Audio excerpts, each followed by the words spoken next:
오늘 설교의 제목은 성도를 향한 하나님의 기대, 성도를 향한 하나님의 기대입니다. 기대란 다른 사람으로부터 관심을 받고 있다는 증거입니다. 어떤 면에서는 긍정적이기도 하고 어떤 면으로는 기대를 받는 것이 부담스러울 수 있습니다. 가정에서 아버지의 관심은 당연히 자녀에게죠. 갓 태어난 아기에게 아빠가 거는 기대는 우유를 잘 먹고 아프지 않고 쑥쑥 자라주는 것입니다. 아이가 이제 좀 크면 학교를 다니는 아들에 대한 아버지가 갖는 기대는 공부를 잘하고 좋은 직장을 얻는 것입니다. 또한 시집갈 나이가 찬 딸에 대한 어머니의 기대는 자기 남편처럼 자상하고 아내를 사랑해주는 남자를 만나기를 바라는 것입니다. 이것이 평범한 가정에서 이루어지는 기대들입니다. 농부의 기대를 볼까요? 농부가 농작물에 거는 기대는 당연히 밭에 뿌려진 씨앗이 잘 자라서 많은 열매를 맺는 것입니다. 소를 키우는 목장 주인은 소가 사료를 잘 먹고 쑥쑥 자라서 새끼도 잘 낳아 목장이 번창하는 것입니다. 우주의 주인이신 창조주 하나님께서도 우리에게 갖는 기대가 있어요. 하나님께서 우리에게 갖는 기대가 있는 겁니다. 우선 모든 인간에게 갖는 기대가 있습니다. 그것은 모든 사람이 구원을 받고 진리의 지식에 이르기를 기대하시는 것입니다. 그리고 구원받은 성도들에게 기대를 가지십니다. 특별한 기대죠. 우리는 이 점에 감사해야 합니다. 구원받은 후 우리가 하나님께로부터 관심을 갖는 존재가 되었다는 것에 감사해야 하는 것입니다. 바로 예수 그리스도를 통해 구원받은 우리는 하나님의 아들이 되었다는 사실 하나로 하나님의 기대 가운데 살게 되었다는 것입니다. 그러면 우리 아버지 하나님께서 우리에게 어떤 기대를 가지고 계신 것인가? 하나하나 나열하면 여러분 잘 아시겠지만 아버지를 두려워하고 지혜를 얻기를 원하십니다. 또한 아버지 계명을 잘 지키길 원하시는 겁니다. 셋째로 하나님 아들다운 거룩한 삶을 살기를 원하십니다. 넷째로 아버지의 아들로서 장성한 분량에 이르러 아버지를 아는 지식으로 충만해지기를 원하시는 겁니다. 이와 같은 기대들은 매우 기본적인 기대들입니다. 하나님께서는 이외에도 가장 특별한 기대를 가지시는 것입니다. 왜냐하면 하나님께서는 우리에게 자신이 가지신 풍성함의 선물을 많이 주시길 원하시고 계시기 때문입니다. 예를 들어서 수많은 부동산과 현금을 보유한 부자가 자기 아들에게 더 많은 것을 물려주길 바라는 것이 일반적인 부모의 마음인 것처럼 하나님께서 전 우주를 소유하시고 없는 것을 있게 하시어 필요에 따라 만들어 사용하시는 비교할 수 없이 무궁무진한 부유함을 가지신 분이시기에 구원받은 아들에게 더 많이 물려주시길 원하시는 것입니다. 그런 부유함을 지니신 분이 우리에게 거는 기대는 우리가 더 많은 것을 받도록 노력하길 원하시는 것입니다. 오늘 본문을 통해서 우리는 이런 주님의 기대를 짐작할 수 있습니다. 구체적으로 하나님께서는 빌립보서의 3장의 말씀을 통해서 우리가 가져야 할 믿음의 본이 무엇인가를 보여주시면서 바울 사도와 같은 믿음으로 살기를 바라고 계십니다. 오늘 본문을 통해 하나님께서 구원으로 부른 성도들에게 거는 기대가 무엇인지 이제부터 알아보도록 하겠습니다. 하나님께서 구원으로 부른 성도에게 거는 기대는 무엇입니까? 첫째로, 거듭나기 전에 유익했던 것을 그리스도를 위해서 다 손실로 여기길 원하십니다. 말씀은 7절입니다. 그러나 나에게 유익하던 것은 무엇이나 그리스도를 위하여 다 손실로 여겼느니라. 바울 사도는 빌립보 성도들에게 주 안에서 기뻐하라 말을 서신을 통해서 당부하던 자상한 지도자였습니다. 특히나 그가 성도들에게 주 안에 기뻐하라는 말을 자주 해주어서 그들이 경각심을 가지게 했습니다. 왜냐하면 그 당시 빌립보에는 구원받지 않은 사람들로 상징되는 개들과 또 마귀의 사역자인 악한 일꾼들과 표피를 베어내어야 한다는 할례파들이 있었기 때문이에요. 이들은 율법의 의의를 주장하는 이단 교리의 누룩을 퍼뜨렸기 때문입니다. 이들은 예수 그리스도를 영접해서 성령의 칼로 영적인 할례를 받은 빌립보 성도들에게서 영 안에서 하나님을 경배하는 일과 지금 오늘 우리가 하는 이런 경배와 그리스도 예수 안에서 기뻐하는 일들을 빼앗으려고 했던 것입니다. 하지만 육신을 신뢰하는 일이라면 바울 사도도 그들보다 절대로 뒤지지 않는 사람이었죠. 왜냐하면 그는 태어나면서부터 8일 만에 할례를 받았고 베냐민 지파의 유대인이고 히브리인들 중에 히브리인이고 율법에 의해서는 율법의 의의를 잘 지켰던 바리새인들이었기 때문입니다. 그는 율법의 의의에 대해서는 결코 흠이 없었다고 말하고 있습니다. 그러나 오늘 본문 7절의 말씀처럼 이런 것들에 대해 바울의 결론은 이제는 다 쓸데가 없다는 것입니다. 왜냐하면 바울 사도는 그에게 과거에 유익했던 육신의 자랑들을 예수 그리스도를 위해서 오히려 다 손실로 여겼기 때문입니다. 바울 사도는 과거 자신이 이단이라고 박해했던 무리인 교회에 이제는 자신이 속하여 나사렛 이단의 종목이라는 명칭까지 얻게 되었던 것입니다. 엄청난 반전이 이루어진 거예요. 이해하기 쉽게 간첩을 잡던 경찰이 이제 간첩이 되었다는 말과 같은 거예요. 우리가 알고 보니 이 사람은 전염병자가 되어 세상에 있는 온 유대인 사이에 소유를 일으키던 자로서 나사렛 이단의 종목이며 바울을 두고 하는 얘기예요. 그가 또한 성전을 더럽히려고 하기에 우리가 그를 잡아 우리 율법에 따라 재판하고자 했는데 사도행전 24장 5절과 6절의 말씀입니다. 바울처럼 도나티스트도 있었죠. 또 노바티안도 있었습니다. 폴리시안, 또 와일덴스, 제침내교도 그리고 현재 성경대로 믿는 사람들에 이르기까지 세상 교단으로부터 이단으로 몰려 박해를 받는 일은 세상 어제와 오늘의 일이 아닌 것입니다. 이 일들은 바울 때부터 지속적으로 있었던 일인 것입니다. 그들은 하나님의 말씀을 거짓되이 실행하는 것을 불결한 일로 여겼고 함께 할 수 없어서 분리됐던 길을 가던 참 그리스도인이었습니다. 실로 그리스도 예수 안에서 경건하게 살고자 하는 모든 사람은 박해를 받을 것이라고 디모데후서 3장 12절에 말씀하신 것처럼 세상으로부터 세상 교회들로부터 이단이라는 꼬리표를 뗄 수가 없었던 것입니다. 그것이 하나님께 바르게 하고 있다는 증거이기 때문입니다. 얼마 전 정동수 무리들은 이단으로 장로교회에 또 정죄를 받았죠. 짝퉁 성경을 만들어낸 정동수 무리가 세상 교단으로부터 이단으로 몰릴까 봐서 벌벌 떨었던 일이 과거의 일이었습니다. 지금도 마찬가지지만 이것은 그가 얼마나 세상의 인정을 받고 싶어 했던 인물인가를 잘 알 수 있는 내용인 것입니다. 여러분도 잘 아시겠지만 우리 교회가 장로 교단에서 이단으로 판정받고 있는 이유가 뭔지 아십니까? 오직 한글 킹제임스 성경만이 바른 하나님의 말씀이라는 이유 때문입니다. 그들은 이것을 킹제임스 유일주의라고 말합니다. 그러나 이것은 하나님께서 킹제임스 유일주의자이시기 때문에 우리가 정통이라는 증거이기도 합니다. 하나님께서는 한 가지 성경만을 쓰셨습니다.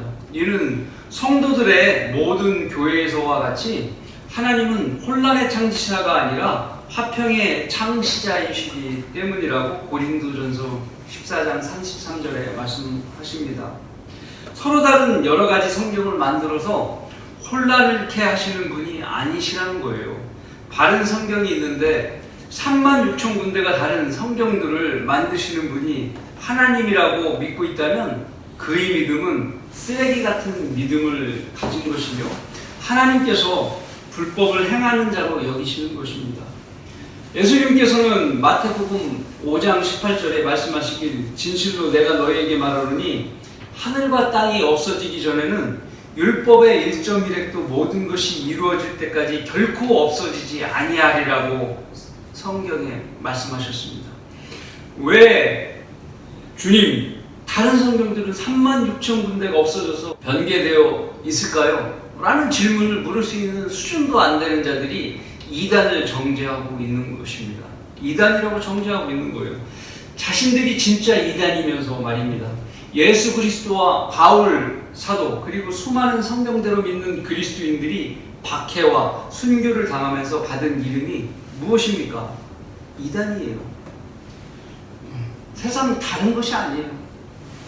무식한 제도권 교회에 다니는 교인들은 이걸 모르고 엉뚱한 일을 하고 있는 겁니다. 바울이 이단의 정죄를 무릅쓰고 육신의 것들을 손실로 여기는 것처럼 하나님께서는 구원으로 부르심을 받은 성도들에게 동일한 믿음을 원하고 계십니다. 구원받은 성도는 다음과 같은 것들을 주의해야 되는 거예요.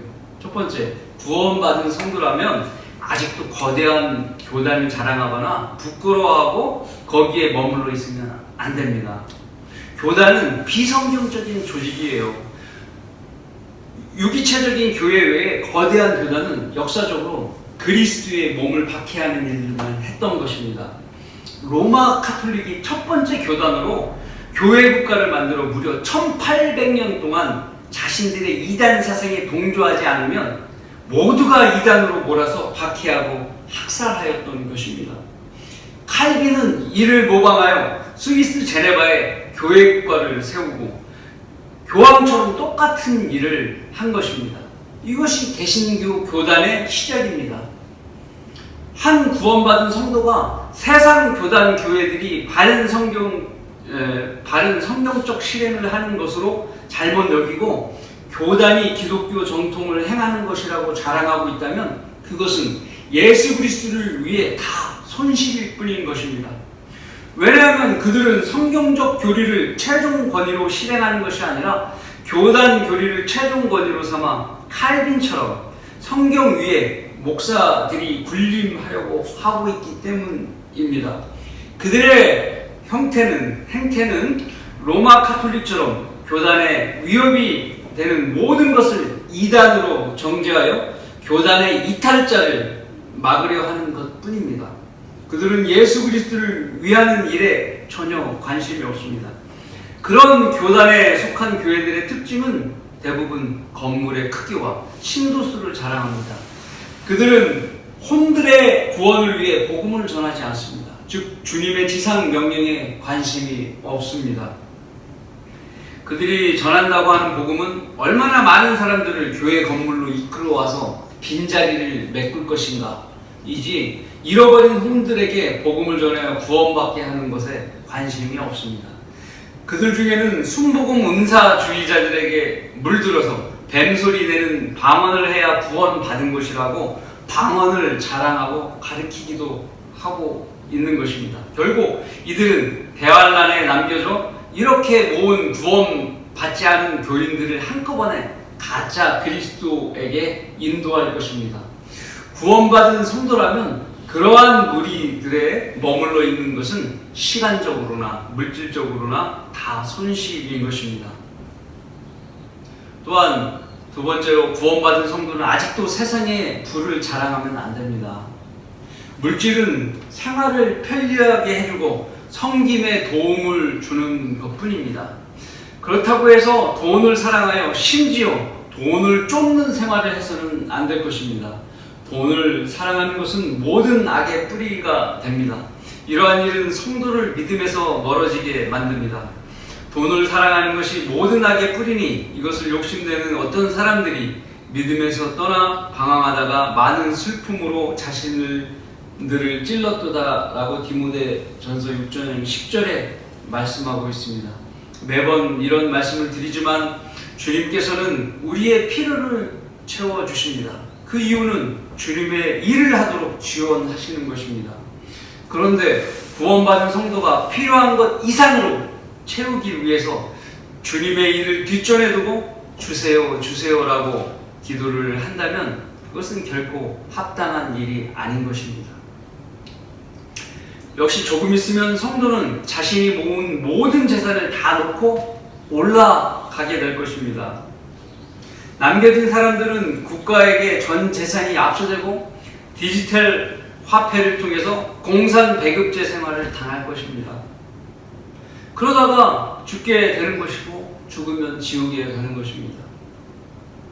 솔로몬의 고백처럼 헛되고 헛되도다 라며 헛되이 그지없는 생을 사는 것입니다.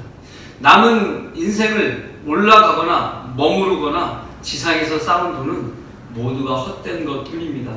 그럴 바에는 현명한 성도라면 돈을 버는데 머리를 굴리지 말고 이제라도 그리스도를 위한 일을 찾아서 어떻게 해서라도 악착같이 하늘의 보화를 쌓는 일을 해야 하는 것입니다. 세 번째로 구원받은 성도는 아직도 세상의 학벌이나 지위를 자랑하면 안 됩니다. 이런 일들도 세상에 속한 것일 뿐이며 그리스도를 위하여 오히려 손실에 지나지 않습니다. 우리가 자랑할 것은 오직 예수 그리스도를 자랑하는 일밖에 없습니다. 성도라면 하늘의 일에 대해서 관심을 가지고 서로 격려해주고 세워주는 일을 해야 하는 것입니다. 바울 사도가 했던 대로 하나님께서는 우리들에게 구원받기 전에 자신이 내세웠던 육신의 유익한 것들을 위해서 살지 말고 얼마 남지 않은 지상의 삶을 오직 예수 그리스도를 위한 삶을 살기를 기대하시는 것입니다. 자, 하나님께서 구원으로 부른 성도들에게 거는 기대는 무엇입니까? 두 번째로 그리스도 심판석에서 많은 상을 얻는 영예를 받기를 원하십니다. 말씀은 8절과 9절입니다.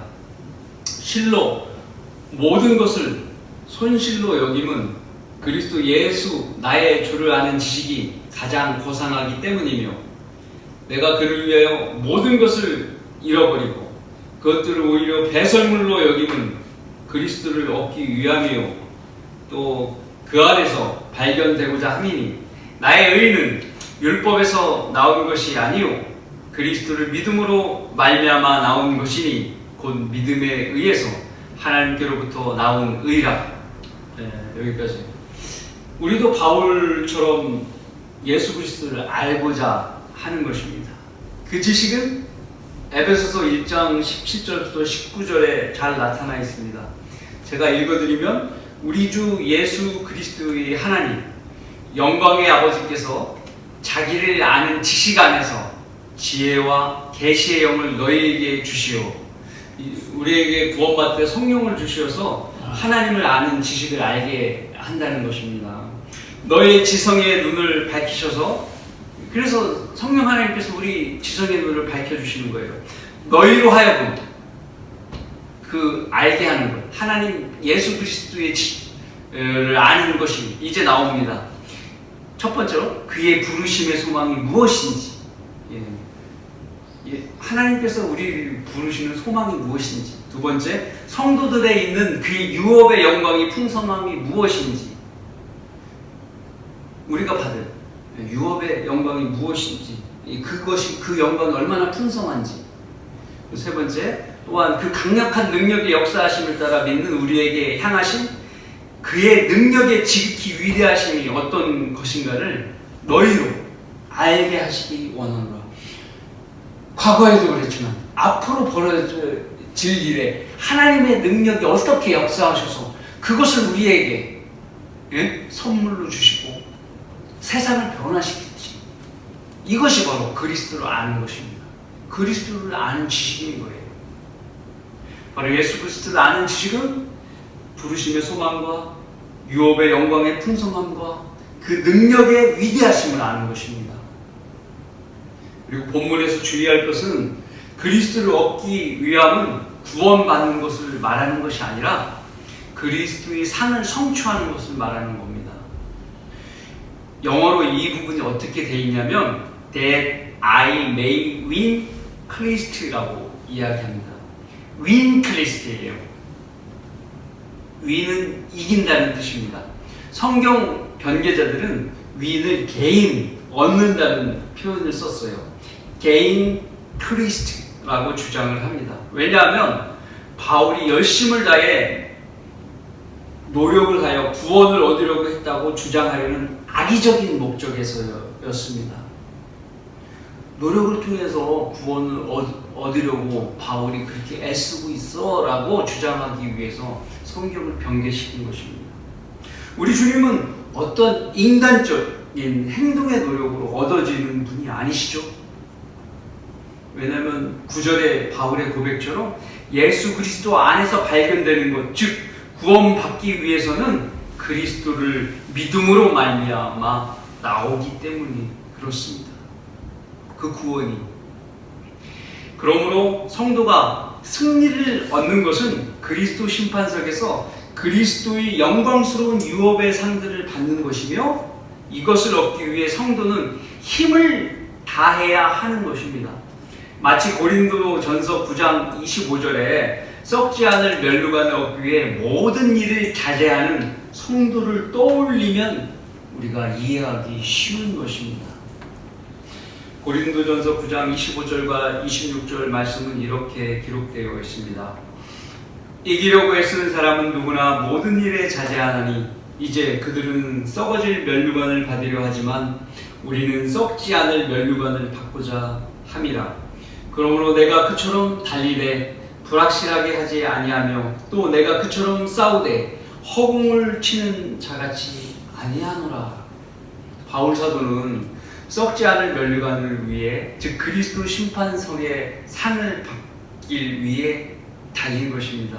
그가 달린 것은 허공을 치는 자같이 않고 또 불확실하게 달리지도 않았으며 승리를 거머쥐기 위해서 싸우는 것처럼 달린 것입니다.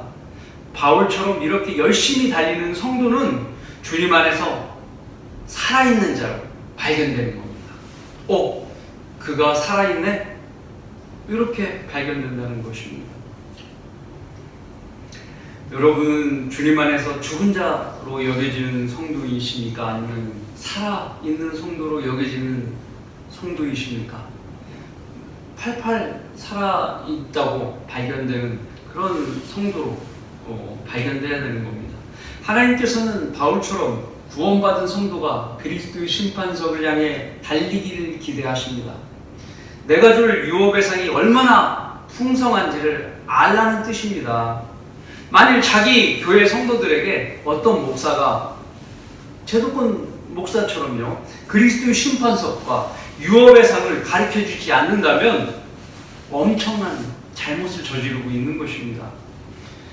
품꾼에게 좋은 일자리가 있으니까 거기에 나가서 일하면 품삯을 많이 줄 거라고 가르쳐주지 않는 것과 동일한 거예요. 하늘의 상급에 달려있는 그 일 때문에 권면을 받지 못했다면 아주 큰 손실을 받는 것입니다. 나중에 땅을 치고 후회하게 되는 거예요. 하늘에 올라가서. 우리는 지상에서 고작 몇 년 혹은 몇십 년 동안 일하지 않았는데 주님께서는 1000년 동안 지상 천국에서 우리와 함께 여러 성읍을 다스리도록 보상을 해주시기 때문입니다. 주님은 누가복음의 10문화의 비유로도 이것을 보증하고 계시지 않습니까? 그러나 세상 교회들은 그리스도 심판석과 5가지 멸류관에 너무도 무지합니다. 성경이 변개되어서 이것을 배우지 못했기 때문이에요. 지옥에 가는 것도 유업의 상을 받는 것도 모두가 누구 탓이에요? 자신의 선택인 것입니다. 어쩔 수 없어요. 억지로 되는 게 아니에요. 소경이 소경을 인도하니 함께 구덩이에 빠지는 것입니다. 그러나 우리 모두가 잠시 후 휴가되면 예수 그리스도의 심판석에 서게 됩니다. 지상에서 섬긴 대로 우리는 각 사람이 일한 대로 그 금이나 은이나 보석이나 또 나무나 지피나 그루터기로 나타나게 되는 거예요. 우리 일한 것이. 그래서 주님께서 불로써 태워서 우리 일한 것을 시험하게 되는 거예요. 여러분은 무엇이 남을 것입니까? 금과 은과 보석이 남아야 되는 거예요. 구원받은 성도라면 이것은 누구나 거쳐야 될 통과 의례이죠. 현재 여러분은 얼마나 많은 금, 은, 보석을 소유하고 계십니까? 현재 지상에 가지고 있는 금, 은, 보석을 묻는 것이 아닙니다. 그리스도께서 주시지 않은 것은 하나도 소유할 수 없습니다. 하늘나라에서 소유할 수 없어요. 우리는 모두 주님께서 주시는 것에 의존해야 합니다. 그리고 그것은 자신이 지상에서 일한 대로 주님께로부터 정확하게 계산이 되는 것입니다. 그것을 쌓아야 되는 거예요. 로마서 14장 11절 12절에 따르면 잘못한 것의 해명도 그리스도 심판석에서 받아야 된다고 말씀하는 거예요. 이는 기록된 바 주가 말하노라 내가 살아있으니 모든 무릎이 내게 꿇을 것이요 모든 혀가 하나님께 자백하리라고 하였습니다. 그러므로 우리 각 사람이 하나님께 자신에 관해 설명하리라. 어카운트, 설명하리라. 어카운트, 계산해서 말한다는 거예요. 잘못한 것은 잘못한 것대로 그대로 설명을 해야 된다는 거예요. 주님의 불꽃 같은 눈앞에서 두려움과 떨림으로 여러분이 땀을 흘려가면서 해명하려고 애쓰는 모습을 상상해 보십시오. 얼마나 우리가 올바로 생활을 해야 하겠습니까? 살펴본 내용처럼 그리스도 심판석은 상과 책망을 받는 자리가 되는 것입니다. 여러분이 그리스도 심판석에서 많은 상을 받음으로 주님께로부터 칭찬과 존귀와 영광을 받도록 하는 것이 잘하는 일인 것입니다. 하나님께서 우리를 사역에 불러 쓰시고 부령할 수 있는 혼도 주시고 계시며 또한 춘천교회를 만들어 주셔서 예배로 섬기고 성도를 섬기는 기회를 마련해 주신 이웃은 여러분 무엇이라고 생각하고 계십니까? 그것은 여러분에게 풍성한 유업을 주시기 위한 목적 때문입니다. 주님께서는 주님의 피로 우리를 사주시고 게다가 우리가 일한 것 이상으로 품꾼의 삭을 수억 배로 그 가치를 쳐서 풍성한 유업을 나누어 주시기를 바라고 계시는 분이십니다. 이것이 하나님께서 우리에게 바라는 기대인 거예요. 또한 5가지 면류관, 의의 면류관 디모데후서 4장 8절, 아까 썩지 않을 면류관은 고린도전서 9장 25절이고 자랑의 면류관은 데살로니가전서 2장 19절, 생명의 면류관 계시록 2장 10절과 야고보서 1장 12절, 영광의 면류관 베드로전서 5장 4절에 기록된 그 보증한 면류관을 받을 수 있게 하시는 것입니다. 이 면류관은 천년 왕국을 다스리는 영예와 연계가 되는 거예요. 잘해야 되죠. 우리는 고작 7, 80년 살지만 천년 동안 누리게 될 유업인 거예요. 계산을 해보십시오. 수십억 배의 가치를 부여받는 겁니다. 주님께서 주시겠다고 약속한 것을 겸손한 척 사양하는 모습은 악한 족이 하는 일입니다. 주님께서는 모든 성도들이 그리스도의 심판석에서 많은 상을 받길 기대하고 있음을 결코 잊어서는 아니 될 것입니다. 하나님께서 구원으로 부른 성도들에게 거는 기대는 무엇입니까? 셋째로, 항상 그리스도 안에서 동일한 믿음의 표대를 향해 달리기를 바라십니다. 동일한 믿음의 표대를 향해 달리기를 바라십니다. 말씀은 10절과 14절 말씀입니다. 이는 내가 그를 알고 그의 부활의 능력과 그의 고난의 규제를 알아 그의 죽음의 본을 따르려 함이며 어떻게 해서든지 죽은 자들의 부활에 이르르는 것이라. 내가 이미 이르렀다 함도 아니요 이미 온전해졌다 함도 아니라 다만 나는 붙잡으려고 쫓아갈 뿐이라. 나 역시 그것을 위하여 그리스도 예수께 붙잡혀 있노라. 형제들아, 나는 내가 붙잡은 것으로 여기지 아니하노라.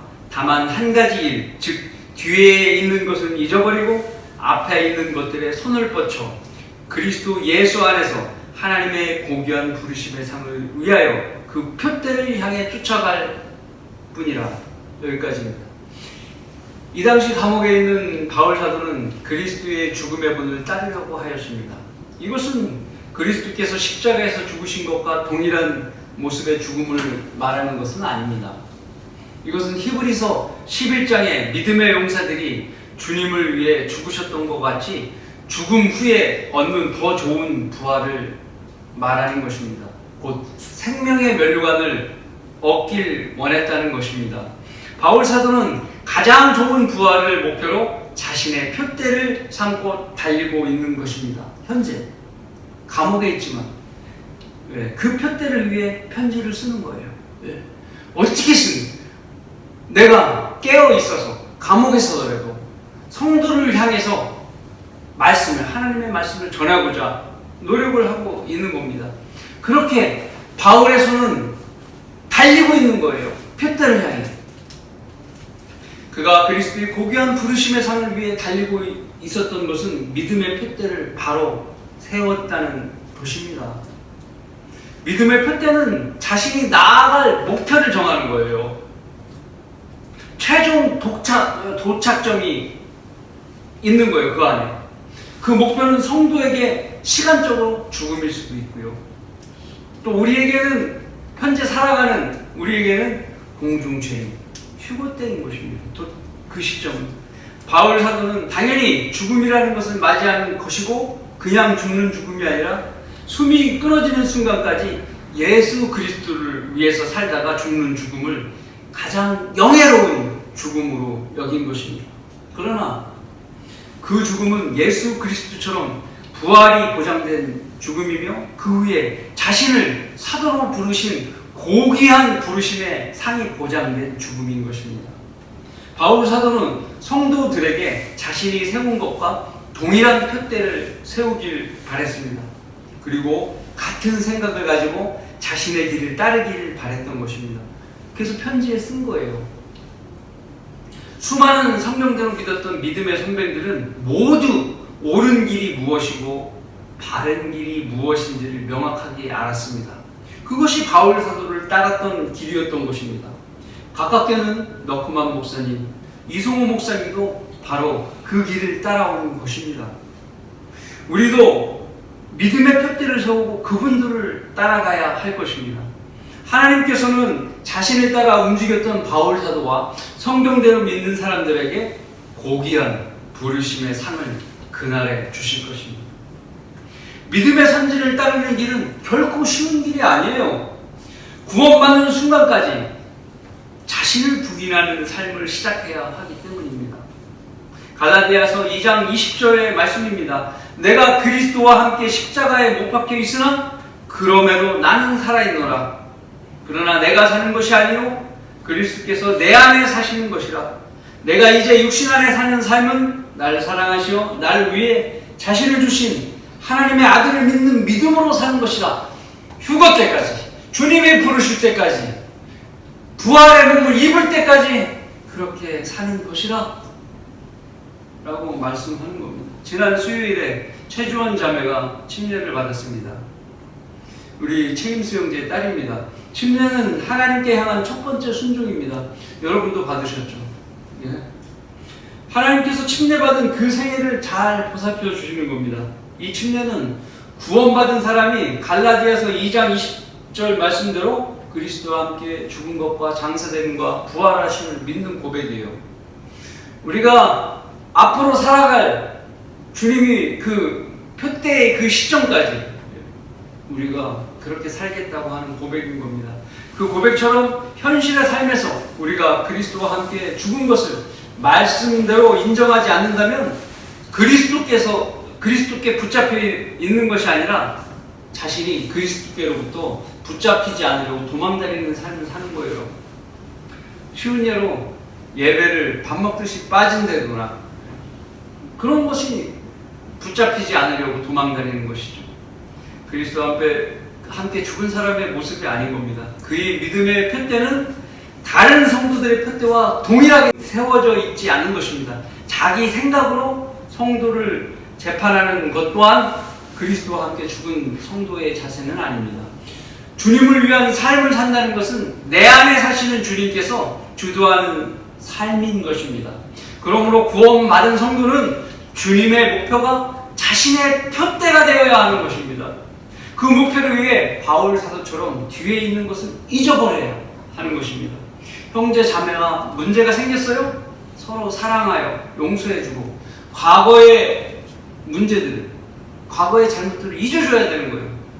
표대를 향해 나아가야 되는 거예요. 잊지 않으면 못 나가요. 시시콜콜한 상황을 가지고 분쟁거리를 만들어서 사역자에게 과거 일에 몰두하게끔 하는 행동은 금해야 되는 거예요. 과거 일들에 몰두하는 것은 표대를 붙잡지 못하게 하는 방해일 뿐인 겁니다. 여러분 현재 붙잡으려고 달려가고 계십니까? 여러분의 더 좋은 목표는 무엇입니까? 그 붙잡으려고 하는 표대가 지극히 개인적이진 않습니까? 모두가 같은 생각으로, 모두가 같은 길을 가지 못하면 자신만 나고자가 되는 것입니다. 여러분은 여러분 능력으로 부활할 수 있어요? 못하는 거예요. 여러분 힘으로 셋째 하늘로 갈 수 있어요? 불가능한 거예요. 여러분이 주님과 함께 죽었다면 주님께 모든 것을 내어 드려야 하지 않겠습니까? 주님께서 자신을 인도하시는 대로 그 표대를 향해 나아가야 하는 것입니다. 하나님께서는 여러분이 항상 그리스도 안에서 동일한 믿음의 표대를 향해 달려가기를 기대하고 계십니다. 결론을 맺습니다.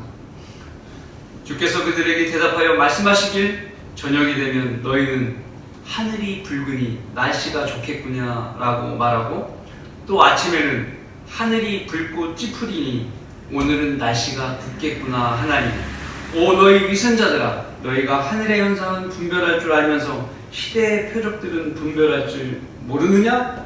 마태복음 16장 3절의 말씀입니다. 하늘의 현상을 구별할 줄 아는 바리새인들은 시대의 표적을 무시했습니다. 그래서 그들은 메시아를 십자가에 매다는 짓을 자행했습니다.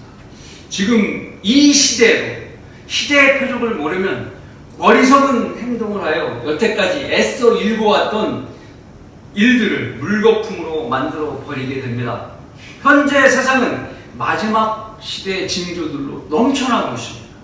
그리스도의 날이 매우 임박한 시점입니다. 이런 와중에도 아직도 세상의 유익을 붙잡고 있는 성도가 있습니까?